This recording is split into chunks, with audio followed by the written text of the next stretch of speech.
Yeah, I know, yes. So, but first question, can you walk us through a look back meeting? A look back meeting? Yes.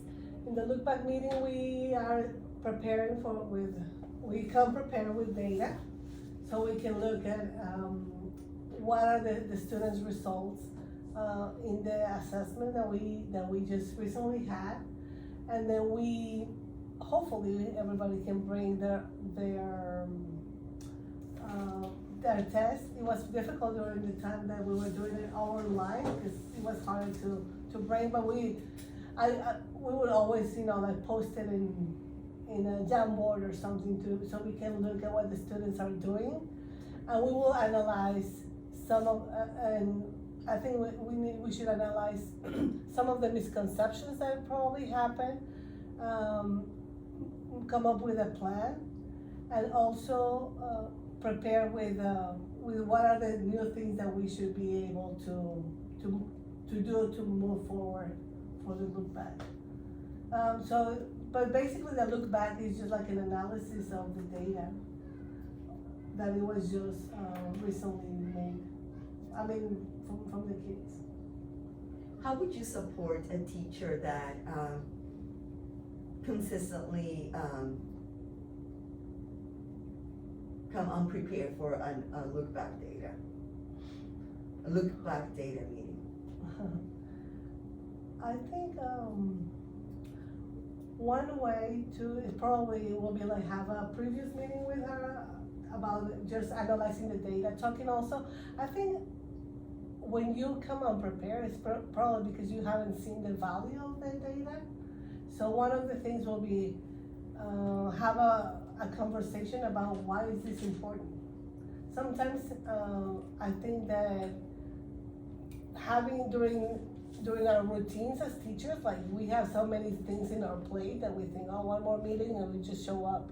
But I think just that as a campus, like if you are putting the value on the data, then having that conversation will be very important, so the teacher can know exactly what she needs to bring, and maybe walking her or him through the steps of how do you gather your data, how do you look at the data, because I would believe that maybe sometimes it's like the reason is because they don't know how to find it, how to gather it. Perez, can you come to the front office, please? Uriel Perez. Thank you. Or how to post it, like wherever we are sharing our data, like in the drive or whatever we are doing. So that's what I would do, like checking in with the teacher to see what is missing for them to be prepared. You mentioned about culture. And about being a relational leader. Mm-hmm. How would you maintain a high level of culture and relationship, and at the same time hold the staff accountable for arriving on time, submitting lesson plans, just the regular expectations? Yeah, I think that sometimes people would say, like relationship, like permission to, oh, she's my friend, I can. But I think also one good example that I have is like just parenting.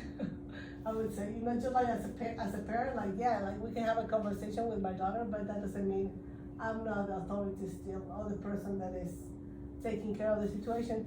So I think that one way is also being an example. Like talking about being on time, being on time will be one of the things. But also, just making it, I would say just making it clear through the building that relationship, because I think you can separate as a leader or as an administrator. You can separate, like you can be super nice and you can be relational, but also like we mean business. These are the things that we need to get done, and really make it clear. I think clear expectations is one of the things that need to happen first. How would you do that? I think that from day one, having a system, I believe that one thing that sometimes we fail to do is to have a system that is consistent. We do things in different ways because sometimes if we are unprepared or we haven't had a plan for certain things, and then everybody's kind of running, trying to figure out what's happening. It's just like in the classroom. In the classroom, if you have your expectations and this happens from 8:05 to 8:15, and then this and this, and then you have like a schedule. And that is the system, that is the routine that is gonna roll through every day. So I believe that having that plan and having that in place and being consistent, the way that it's gonna be done, at least for that semester, has to happen like exactly how you rolled it out.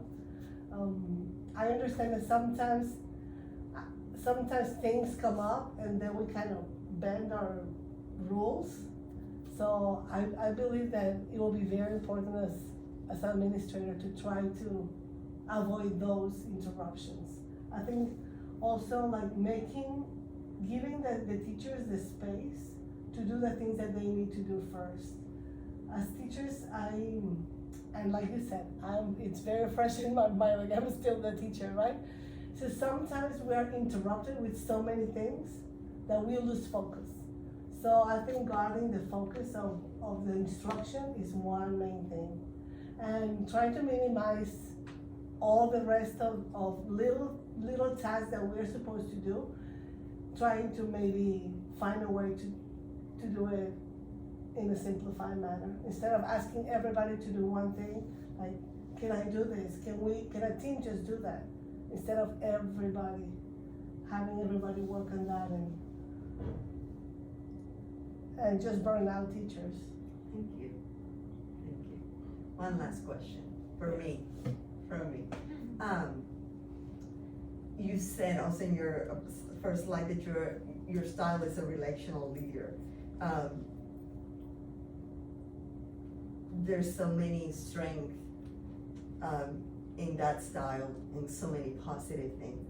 One of the areas that can be a danger in that style is that you lose focus. Mm-hmm. And because of the focus on the relation, Mm-hmm. lose it's hard to stay on track of all the things that are for accountability, for deadlines, because of Yeah. being a relational manner. I'm not saying it's a negative.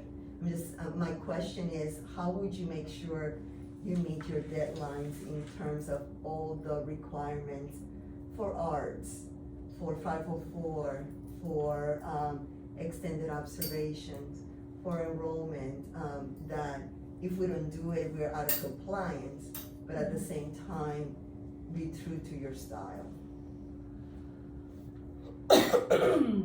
Well, I think in this case, it will be just having a tight schedule, because I know that being relational, you could have a conversation and spend 40 minutes talking to someone and like, oh, I forgot 20 things that I had to do. But if you know like your schedule and you plan your time just like a budget, knowing exactly like, oh, these are the things that need to be done, I think that is a way to support that. And also have your times where I think that being very mindful of the times that you are, and it's not like turn it on and turn it off, because you can be nice all the time, but sometimes it's like, okay, right now, can I talk to you this afternoon? Or just knowing, having those times where I can take care of your needs, or take care of that relationship that we're building. But it's not like all the time, but it has to be, you have to have like an organization, like a good built-in organization with your time and with your tasks that you need to do. Thank you. I'm sorry, I kind of like asked all my questions up front.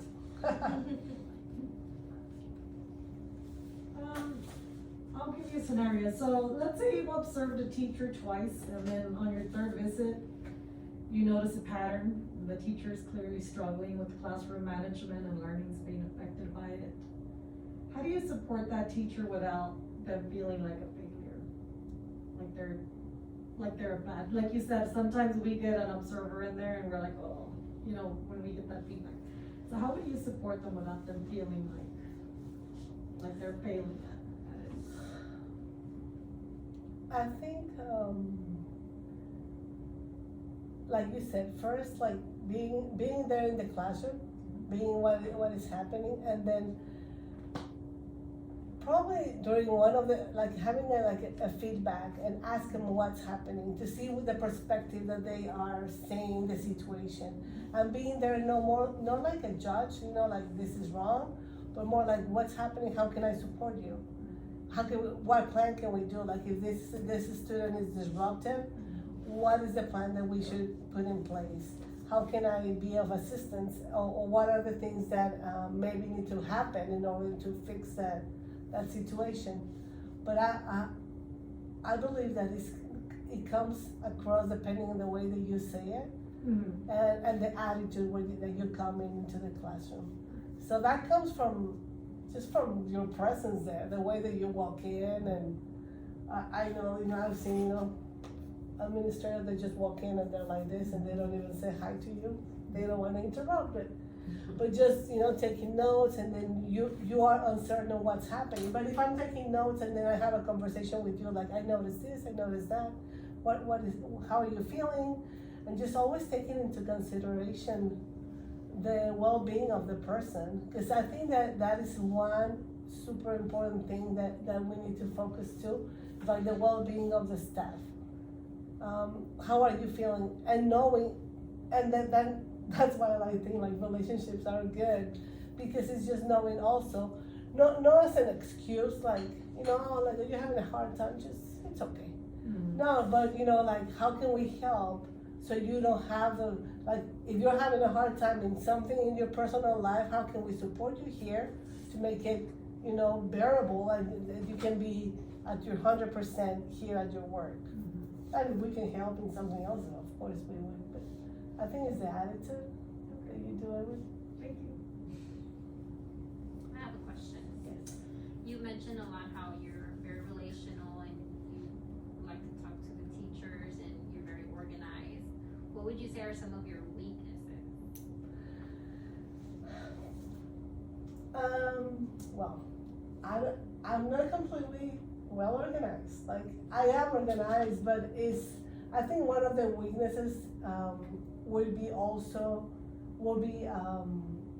sometimes being like an overachiever, trying to make it better than what is supposed. Like I always think like big pictures, and one of the things is that sometimes like I get the big picture and then it's like, whoa, so much to do, and some tasks they're just like, just do this little quick thing and fix it. So that is one of the things that that supports saving time, I guess. So I think that what my weakness would be like being able to manage, trying to in the relationship and in my mindset, trying to see the whole picture, but being able to attack just the problem at that moment. Because not trying to make it much better, but just fix that, you know, like sometimes it just needs a patch right there because I'm not gonna remake the wall right now, right? So I think that would be one of the difficulties that sometimes I have. So, but no, I'm not completely perfect, okay? Like, I'm sorry, no. How do you measure your own success? How do I measure my own success? I think that's a really good question. I think as a person you need to reflect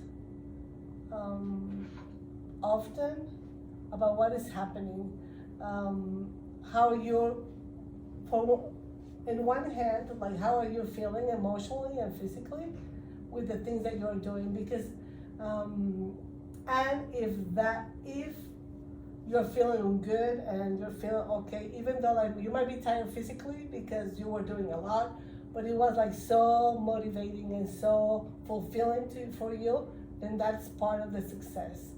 But sometimes we just get,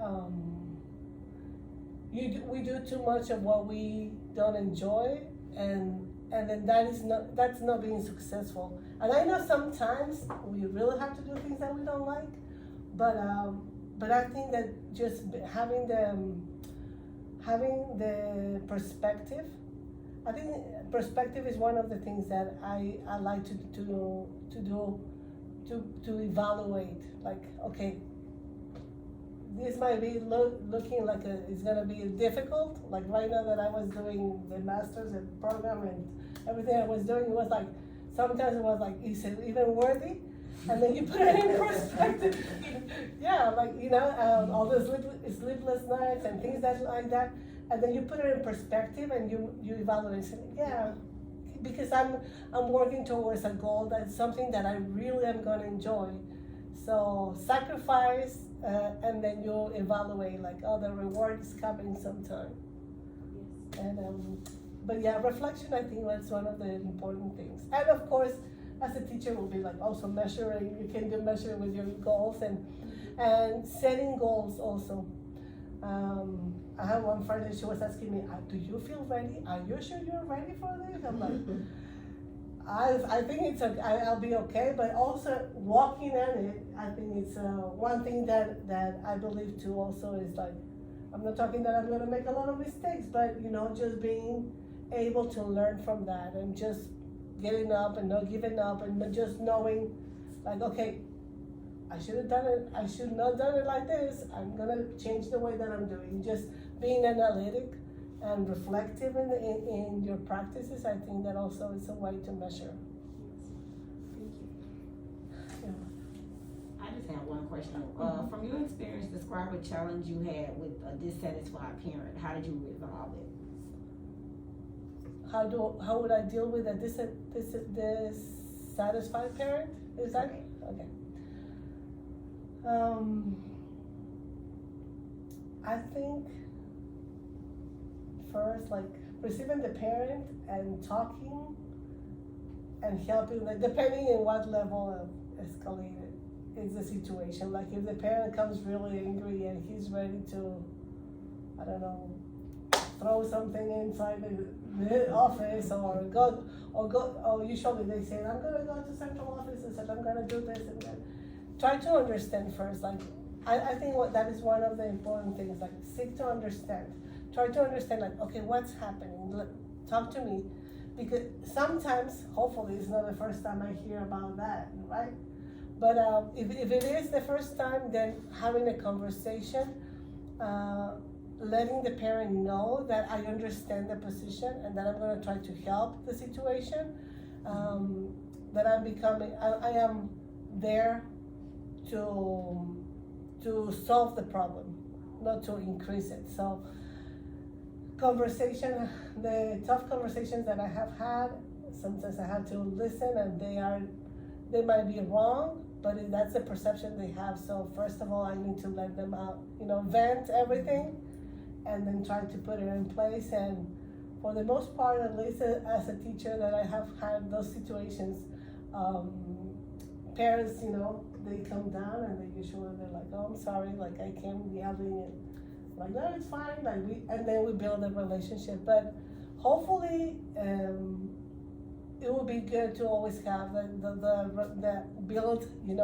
that relationship, and and having the credibility from the parents that they know that they can trust administration, administrators, that they can come and talk, that it's an open policy, that you can come and tell me what's happening before it gets like to this point in any situation.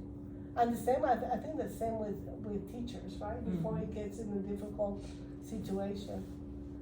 So, I don't know. Thank you so much. Do you have any questions for us? Well, one of my questions, like, I think it was, She has a notebook. Nowadays I need to write a lot of stuff, so better be ready with that. Just, I saw that you guys have amazing, climate survey, like, it's really good. And one of my wonders was like, what do you guys do? What do you do as a principal for that? How do you build that? This school, before I came, this How is- long, okay, that's my first question. How long have you been here? This is my, I'm starting my 4th year. Okay, Well, starting, we're finishing the year. But this is my 4th year here. And before I came, the climate survey was very strong. And that was one of the challenges, that I thought I was going to have to maintain that, because, everything was like, almost everything was 100%. oh, okay. And it was a very scary thing to know that, it was like, how do you go up from there? And you can always Okay, go but- down, you know, so, and it went down. It has been, it went down a little bit, but we're very intentional, and we give, you know, importance to the climate, not only during survey time, you know, it's something that, that we keep in mind, and not only, and I'm saying as a principal, you know, the team, the SEAL team, our climate and culture, even though it seems like with the pandemic, it's just like all of our committees is kind of like, you know, but it's something that we try to look not only during the survey time, Uh-huh. and trying to do things for the teachers, and here we have teachers that remind me, you know, like, we can do some gym passes for this, or we can do this, you know, remember you can do, so I think it's a gym day. I don't know what You to can do do, some right? gym day. She's like, why is she wearing jeans? I don't know. Yes, you know, like today was a gym day, on a Monday, you know, Uh-huh. we don't usually do that, but I do get, reminders, and I think, and I appreciate that, you know, because like, I get suggestions, and I think that, I really think it helps, I think I listen, I think, you know. But I think that is super important, that just knowing that the staff is gonna be, that you are, open to receive comments and just ideas. So is that, what is your leadership style? And an interview.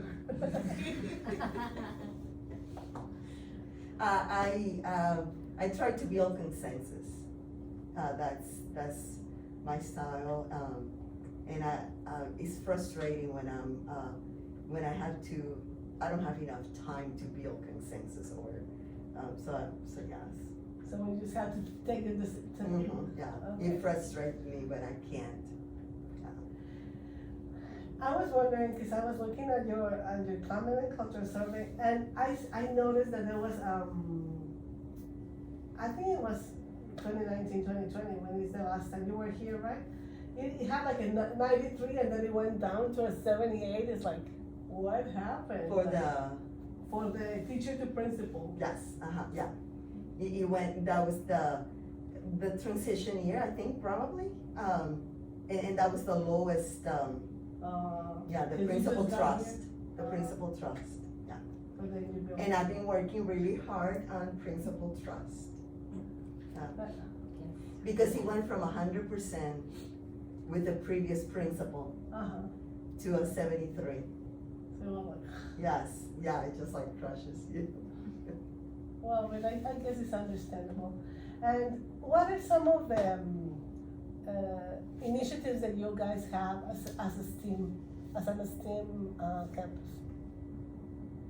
Like what do you do like for science, for, cause I saw in the videos like you're doing coding, but what other things are you guys doing? Do you have like a specific strategy or specific? So we're using, like as a school-wide, 2 years ago, before the pandemic, we bought the STEM scope. Mhm. So in addition to what the district uses, we use STEM scope. And unfortunately, due to funding, we're not able to have somebody, you know, to manage the science lab, but then our teachers were trained. And then we incorporate a project-based learning. And again, before the pandemic, all of our staff went to 2-day training for PBL.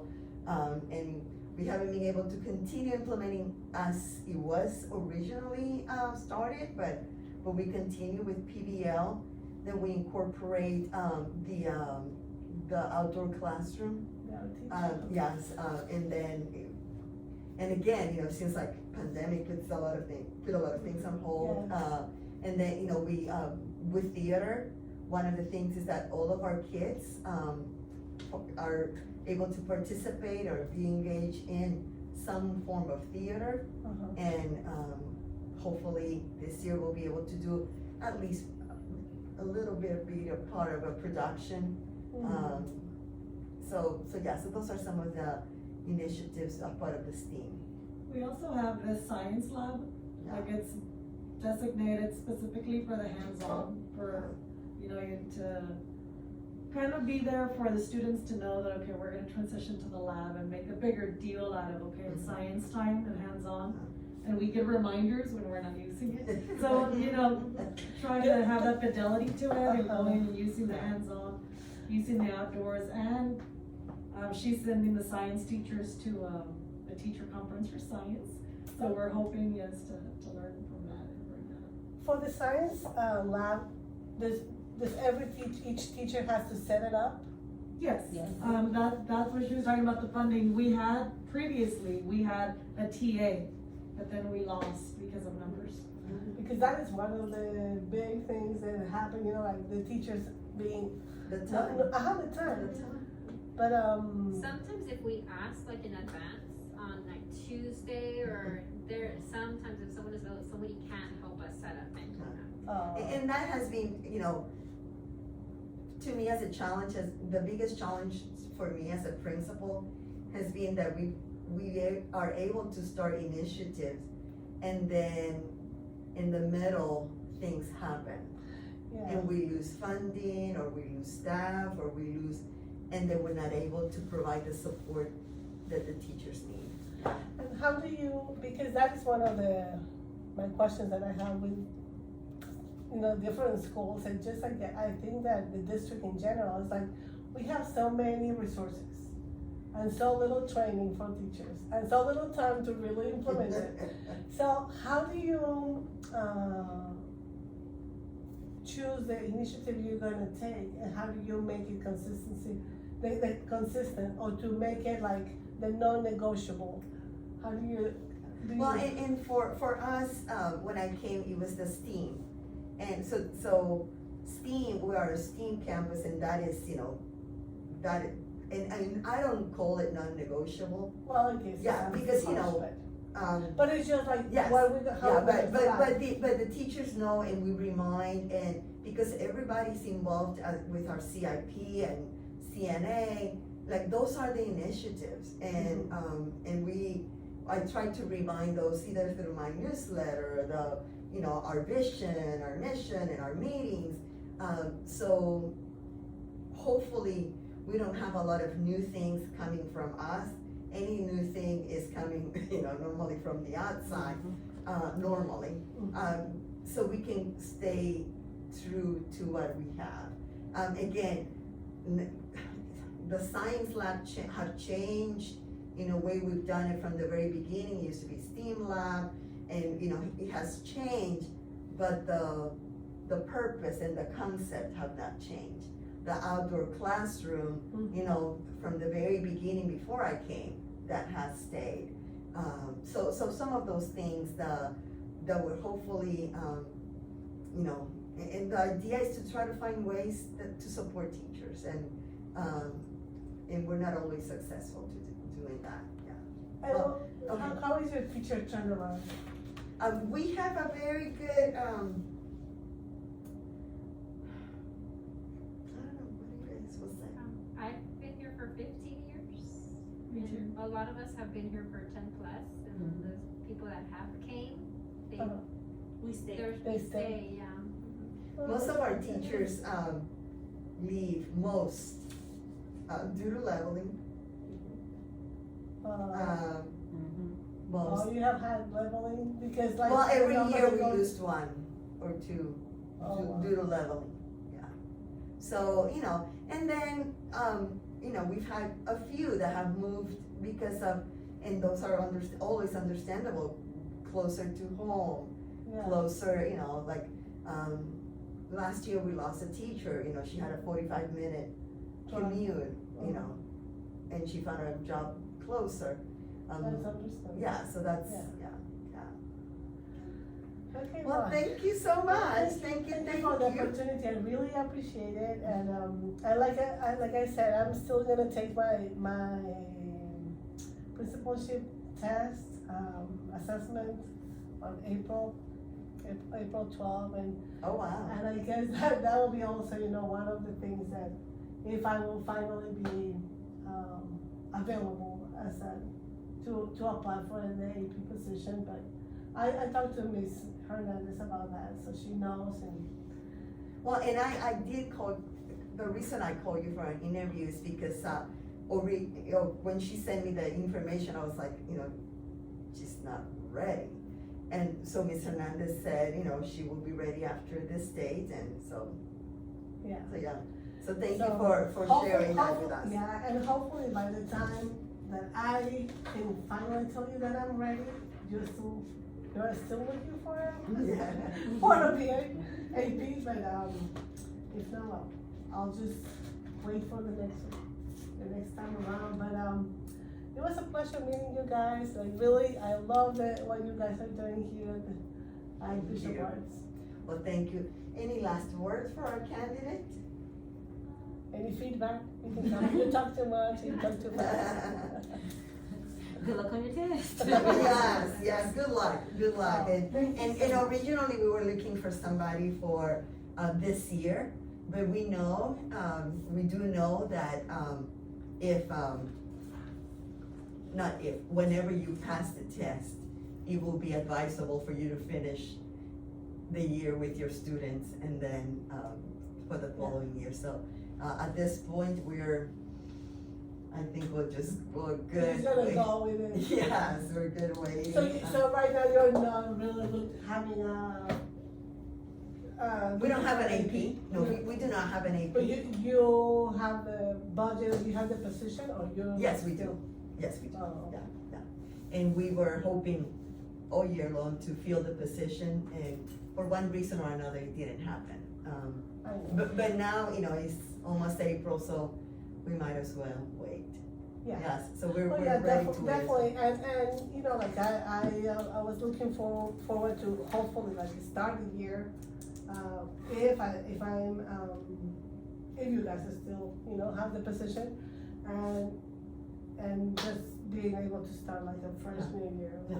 Well, thank you. We'll We see. do have, Good job. 2 more candidates that we met during the job fair also. Oh, okay. And, but,